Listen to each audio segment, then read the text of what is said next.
చక్కని వివరణ ఇచ్చారు గురుగారు. గురుగారు, సంతానం గురించి మీరు వివరిస్తున్నారు. సో ఆ విధంగా వాళ్ళకి సంతానం కలగని వాళ్ళకి ఇబ్బంది అవుతూ ఉండేటట్లయితే వాళ్ళు ఆ పూజ చేసుకునేటట్లయితే గురుబలం ఉండి, గురుబలం లేకపోతే గురువును కూడా ప్రార్థించాలి. గురుబలం ఉన్న వాళ్ళందరికీ ఈ రాహుకేతులు ఇబ్బంది పెట్టకుండా వాళ్ళకి పూజలు చేసుకుంటే వాళ్ళకి సంతానం కలుగుతుంది. మళ్ళీ మళ్ళీ అబార్షన్స్ అవుతున్న వాళ్ళు కూడా నా దగ్గరకు వస్తే నేను చూసి వాళ్ళకి ఫలానా అప్పుడు సంతానం కలుగుతుంది, ఫలానా సంతానం కలుగుతుందని చెప్పాను. అలాగే నేను చెప్పిన నెలలోనే సంతానం కలిగింది. ఫలానా పర్టికులర్ నెలలో సంతానం కలుగుతుందని చెప్పాను, అలాగే జరిగింది. చక్కని వివరణ ఇచ్చారు గురుగారు.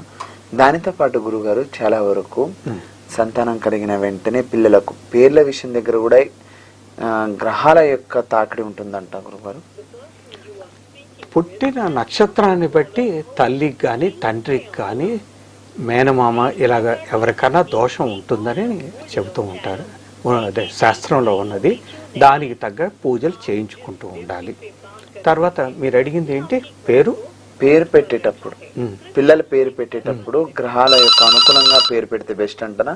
మనకి ఇష్టం వచ్చిన పేరు పెట్టుకోమని అంటాను. ఎందుకనంటే కొన్ని నక్షత్రాలకి కన్వీనియంట్ అక్షరాలతోటి లేవు, వాళ్ళు ఇబ్బంది పడ్డ అయినా పేరులో ఏమీ లేదు.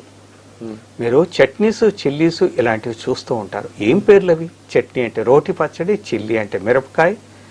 అలాగే నేను ఒక చోట చూశాను, యూసఫ్ కూడా అనుకుంటా, అల్లం వెల్లుల్లి. గురుగారు కాలర్ లైన్ లో